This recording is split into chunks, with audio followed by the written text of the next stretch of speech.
오늘 우리가 함께 파헤쳐 볼 말씀은 바로 고린도전서 3장 8절과 9절, 이 두 구절입니다. 교회의 분열, 또 리더십에 대한 오래된 논쟁 속에서요, 이 짧은 구절이 어떻게 모든 걸 뒤집는 엄청난 통찰을 주는지 지금부터 아주 자세히 들여다보겠습니다. 자, 시작하기 전에 이거 한번 생각해 볼까요? 나는 누구를 따르고 있는가? 사실 이 질문이요, 거의 2000년 전에 고린도 교회를 심각하게 갈라놓았던 바로 그 질문이었습니다. 사람들이 저마다 다른 지도자를 내세우면서 편을 갈랐던 거죠. 그때 고린도 교회의 상황이 어땠냐면요. 나는 바울에게 속했다. 아니야, 나는 아볼로에게 속했다. 이런 말들이 막 오갔던 거예요. 바로 이런 파벌주의가 공동체를 무너뜨리고 있었고 사도 바울이 꼭 해결해야만 했던 핵심 문제였습니다. 이 심각한 분열 앞에서 바울은요, 정말 급진적인, 뭐랄까, 파격적인 해법을 내놓습니다.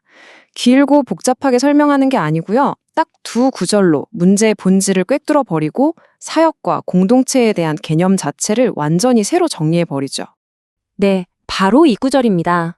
오늘 우리가 집중적으로 파고들 고린도전서 3장 8절과 9절 말씀, 여기에는요, 분열을 뛰어넘게 하는 세 가지 핵심 원리가 아주 선명하게 담겨 있습니다.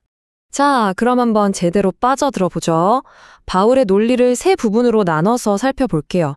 첫째, 일하는 사람들의 관계는 대체 뭐냐? 둘째, 그들이 받는 상은 도대체 뭘 기준으로 주어지는가? 그리고 셋째, 아마 가장 중요할 텐데요. 이 모든 일의 진짜 주인은 누구인가? 먼저 일꾼들, 그러니까 바울 저신과 아볼로의 관계를 볼게요. 바울은 자기를 씹는 사람, 아볼로는 물 주는 사람에 비유하잖아요. 역할은 명백히 다르죠. 그런데 바울이 뭘 강조하냐면 둘은 본질적으로 하나라는 겁니다. 기능은 달라도 목적은 완전히 같다는 거죠. 여기서 하나라는 단어가 헬라어로 헨인데요. 이게 정말 흥미로운 지점이에요. 이 헨이라는 건 두 사람이 그냥 복사해서 붙여넣기 한 것처럼 똑같다는 뜻이 아니에요. 오히려 하나의 공유된 목적, 하나의 사명 아래 딱 연합되어 있다는 의미가 훨씬 강합니다.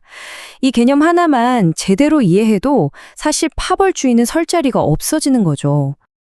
자, 다음은 상급 문제입니다. 바울은 각 사람이 자기가 일한 대로 상을 받는다고 말해요. 근데 여기서 평가 기준이 우리가 생각하는 그런 세상적인 성공이 아니라는 게 중요합니다. 뭐 사람이 몇 명이나 모였나, 건물이 얼마나 커졌나 이런 결과물이 아니고요. 기준은 오직 하나. 하나님 앞에서 얼마나 충성스럽게 자기 역할을 했느냐. 바로 그거예요. 상급을 뜻하는 헬라어 미스토스를 좀 더 깊이 들여다보면 이게 더 명확해져요. 이건 우리가 일하고 당연히 받는 월급 같은 개념이 아니에요. 오히려 우리의 그 고된 수고, 헬라어로 코포스에 대해서 하나님이 은혜로 주시는 보상에 가깝습니다. 그러니까 인간의 공로가 아니라 하나님의 주권적인 평가가 중심인 거죠. 이제 진짜 핵심입니다. 바울이 자신과 아볼로를 가리켜 하나님의 동역자라고 부르거든요. 헬라어로는 슈네르고이, 신에르고이. 그런데 이 단어가요, 우리가 흔히 생각하듯이 하나님과 동등한 파트너라는 의미가 전혀 아니에요.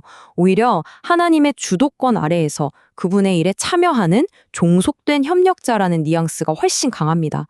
한마디로 모든 주도권은 하나님께 있다는 선언이죠. 이걸 더 확실하게 하려고 바울이 아주 멋진 비유를 2개나 사용합니다.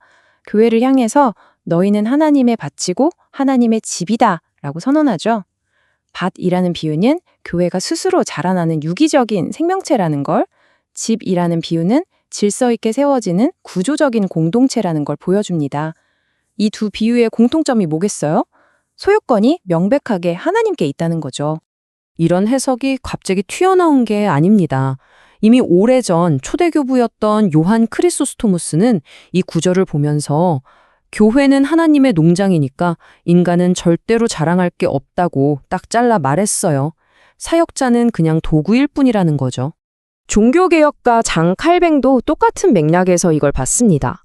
사역자는 그저 하나님의 손에 들린 도구일 뿐이고 모든 능력과 결과는 오직 하나님에게서 나온다고 못을 박았죠. 인간 중심의 사역관을 철저하게 배제한 겁니다. 그럼 현대는 어떨까요? 이 관점은 지금도 아주 유효합니다. 저명한 신학 주석들을 보면요. 이 구절이야말로 어떤 특정 리더나 스타 목회자에게 모든 걸 의존하는 소위 지도자 중심주의를 뿌리부터 비판하는 아주 강력한 본문이라고 해석합니다. 자, 그렇다면 이 2000년 전 말씀이 오늘령 우리에게는 도대체 어떤 의미가 있을까요? 21세기를 살아가는 우리의 교회와 공동체에 어떤 도전을 던지고 있는지 한번 정리해 보겠습니다.